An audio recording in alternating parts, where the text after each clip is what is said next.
یہ آرزویں ہی تو ہیں جن کو پورا کرنے کے لیے ہم اپنی چادر سے زیادہ پیر پھیلائے ہوتے ہیں، اور جب انسان چادر سے زیادہ پیر پھیلاتا ہے تو اسے غربت گھیر لیتی ہے۔ ان آرزوؤں کو قابو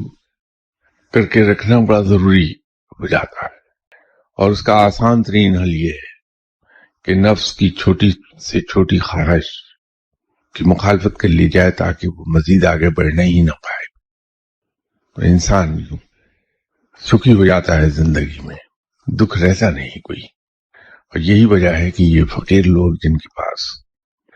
کھانے کے لیے پورا نہیں ہوتا، پیٹ بھر روٹی نہیں انہیں میسر ہوتی، پہننے کو